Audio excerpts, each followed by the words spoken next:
특히 민주당 친문과 친명이 제대로 맞붙은 모양새입니다. 앞서 이미 성동울에 출사표를 던졌던 문재인 정부의 초대 비서실장 임종석 전 실장을 향해서 보시는 그대로 최근에 언론에 많이 부각이 되고 있는 이재명 대표 측근이 한마디를 했습니다. 오늘 목소리부터 먼저 들어보겠습니다. 임종석 비서실장인데 인지도면 정말 용산 같은 데 출마해야 되지 않았나. 많은 후배들이 성동구에 등기쳤냐.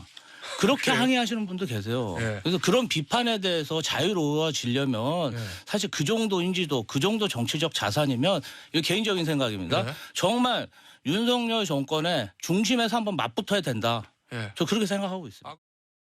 이재명 대표가 문재인 대통령을 여러 번 양산에 찾아뵀었고 또 문재인 대통령 또 이재명 대표 두 분 다 기회가 될 때마다 통합과 단결을 이야기하고 있기 때문에 저는 당의 구성원들이 그런 취지를 좀 잘 이해하고 절제하면서 말과 태도를 선택하면 좋겠다.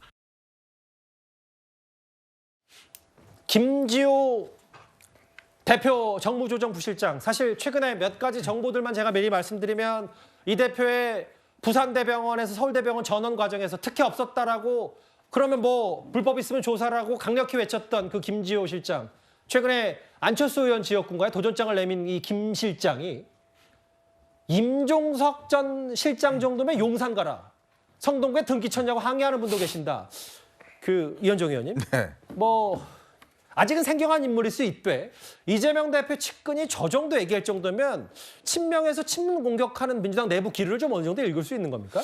그렇죠. 이제 뭐 참 처음 듣는 이야기면 등기 쳤냐 이런 이야기를 하는데 지금 김지호 씨가 일단 이 사람에 대한 설명을 좀 드려야 될 것 같아요. 정무조정실 부실장입니다. 근데 정무조정실장을 누가 맡았냐? 정진상 씨가 맡았죠. 이분도 성남 라인입니다.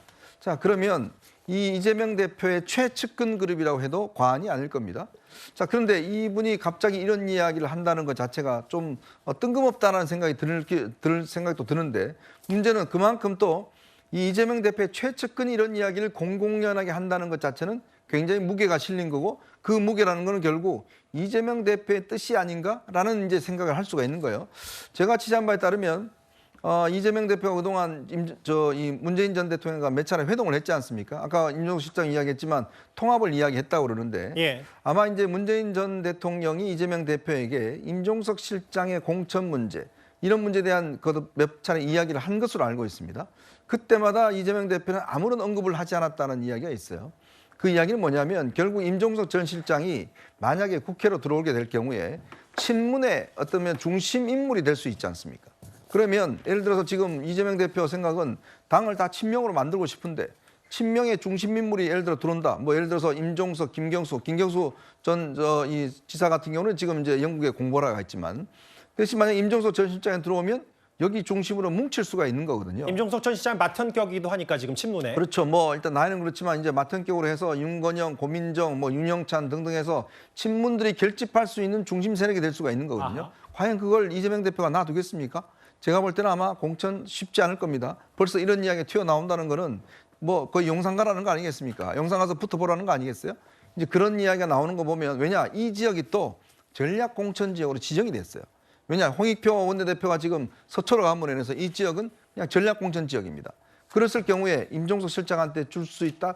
제가 볼 때는 거의 한 반 이상은 안 줄 것 같은 느낌이 들거든요. 이제 그런 면에서 보면 이번 공천은 어쨌거나 이재명 대표 중심으로 공천이 이루어진다 그러면 아마 임종석 실장은 공천 좀 걱정해야 될 겁니다. 전략 공천이라는 게 결국 이제 당대표 입김이 많이 들어가는 지역이다, 이 말씀하신 거고, 이현정 의원이 개인적으로 취재하셨을 때 문 전 대통령이 이재명 대표 몇 번 봤을 때마다 그래도 임종석 전 실장은 공천을 줬으면 좋겠다는 취지 얘기를 했다라는 취재 내용을 말씀하신 겁니까? 네, 그렇습니다.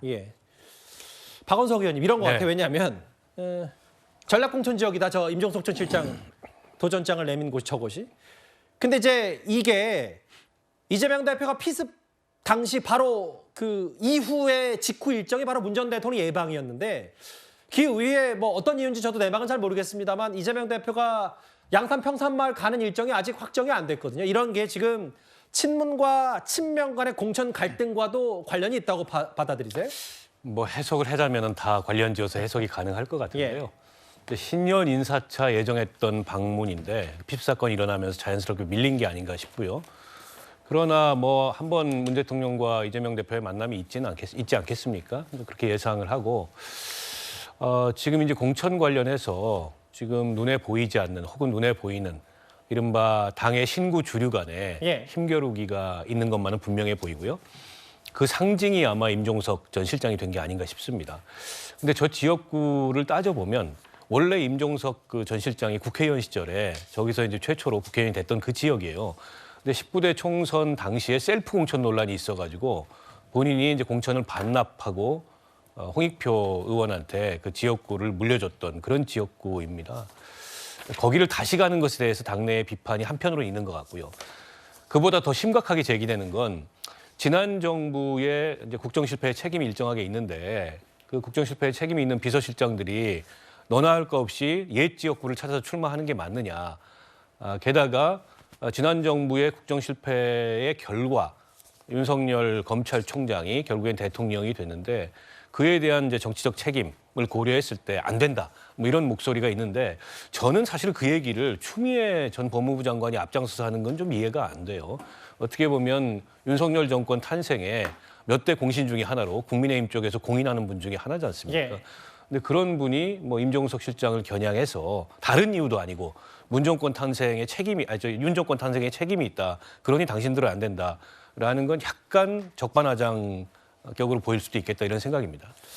말씀하셨던 거 잠깐 볼게요. 왜냐하면 임종석 전 실장이 오늘 저희 채널A 라디오쇼 정치 시그널에 나와서 최근에 있었나요? 추미애 전 장관이 윤석열 정권 탄생에 책임이 있는 임종석, 노현민, 문재인 정부의 전직 비서실장들은 책임져야 된다라는 말에 대해서 오늘 임 전 실장이 이렇게 얘기했습니다. 잠시 한번 더 들어보겠습니다.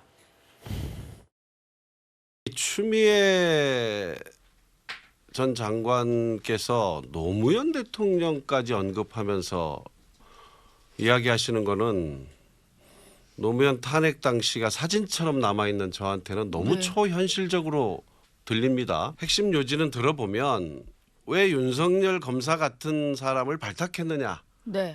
그게 원죄다. 책임져라. 이런 얘기잖아요. 배신한 사람이 잘못이죠. 사람 속을 어떻게 다 압니까? 윤석열 검찰총장이 대권 주자로 완전히 부상한 사건이 있죠. 2020년 11월에 추미애 장관 시절에 징계를 하면서 벌어진 일이에요. 기억의 편집이 너무 심한 거다. 오히려 책임이 있다면은 그분에게 있다. 글쎄요. 이제 두 인사가 다 합해져서 생긴 문제겠죠. 차분하게 얘기는 했지만 차장 교수님. 글쎄요. 뭐 추미애 전 장관이 본인 과거 지역구인 광진을 출마를 준비하고 있는 것 뭐 연동해서 임 전 실장 얘기는 너무 초현실적으로 들린다. 이것도 또 친문 간의 갈등의 또 여러 뭐 인사들의 얘기인 겁니까? 민주당 지지층 입장에서는 아마 두 분의 저런 설전을 보면서 상당히 억장이 무너질 것 같아요. 사실 지금 뭐 정권이 뺏긴 상황에서 한자성으로 이야기하면 수원수고 아니겠습니까? 누굴 원망하고 누굴 탓할 수 있겠습니까? 사실 어떻게 보면 지금 이러한 부분들에 대해서 서로의 뭐 잘잘못을 따지는 것 자체가요. 일종의 진흙탕 싸움이 된다는 것이죠. 그렇기 때문에 민주당 입장에서는 결코 바람직한 모습이 아니다. 사실 추미애 전 장관이 임종석 실장에 대한 공격을 뭐 여러 차례 했는데요. 그때마다 임종석 전 실장이 따박따박 지금 대응하는 모양새가 제가 봤을 때는 상당히 둘 다 정치적인 상처를 더 키우는 것이 아닐까 하는 생각이 듭니다. 뭐 지금 오늘 임종석 전 실장 같은 경우는 2004년도 노무현 대통령 탄핵 당시 추미애 민주당 의원의 지금 행태에 대한 부분까지 좀 지적하는 상황이라고 한다면 이거는 뭐 끝까지 가보자는 이야기처럼 들릴 수밖에 없다는 것이죠. 사실 앞서 박원석 의원 말씀하셨지만 이 지금 그 윤석열 검찰총장과 관련돼서 정권이 넘어갔다는 부분에 있어서 물론 발탁을 한 당시 그러니까 청와대를 주루했던 임종석 전 실장을 비롯한 주루의 책임도 크긴 하지만 사실 조국 사태 때 이 무리한 장관 징계를 통해서 민심을 더 분노하게 만들었던 측면도 분명히 있는 것이거든요. 그런 걸 따지고 본다고 한다면 이걸 굳이 그렇게 이야기할 필요가 있는가 하는 생각이 들고요. 사실 뭐 윤석열 당시 검찰총장을 발탁했을 때 청문회 때 민주당 의원들이 전부 다 나서서 디펜스를 했잖아요. 그런 걸 따지고 본다고 한다면 그때 당시 청문회 갔던 민주당 의원들 다 한 명 한 명씩 책임을 물어야죠. 앞서 과거에 두 사람이 좋았던 한때 청와대 경내였나요? 이렇게 두 정책실장, 비서실장과 팔짱 꼈던 추미애 전 대표 그리고 장미코 환송을 받았던 과거 좋았던 때도 있었는데 이제 살김지고 총선 불출마해야 된다. 추 전 장관이 임 전 실장 겨냥해서 책임론 얘기했습니다. 이런저런 얘기를 하다 보니 이 등장인물들 빼놓을 수 없을 것 같은데요. 바로 문재인 정부의 초대 민정수석, 바로 조국 전 장관입니다. 2월 8일이죠. 다음 달 항소심 재판 결과가 나올 텐데. 근데 이제 그 얘기가 나왔습니다. 오늘 조금 전에 고재영 차장님. 네. 동아일보 단독 보도를 보니 조 전 장관 측이 일종의 탄원서 성격으로 여러 사람들의 뭐 말들, 네. 구명운동을 받고 있는데 우리 축구 전설적인 축구 스타 차범근 전 감독이 조 전 장관 탄원서를 써줬다. 이게 채널의 단독 아니요 동아일보 단독 취재 내용입니다. 어떻게 좀 두 네. 사람 좀 인연이 있었던 거예요? 글쎄요, 이게 차범근 그 전 국가대표 감독 측에서는 예. 이 조국 전 장관 가족과는 일면식이 없다. 어. 예, 뭐 특별한 인연은 없는데 예. 그런데 이제 벌써 5년이나 지났고 이 학부모들에게 큰 경종이 됐을 것이다. 그리고 이 조국 자녀들은 이미 모든 것을 내려놓았지 않느냐. 그래서 이 조국 자녀들의 용기 그리고 이 반성을 좀 헤아려 달라라고 이 재판부에 탄원서를 제출했다고 합니다. 예.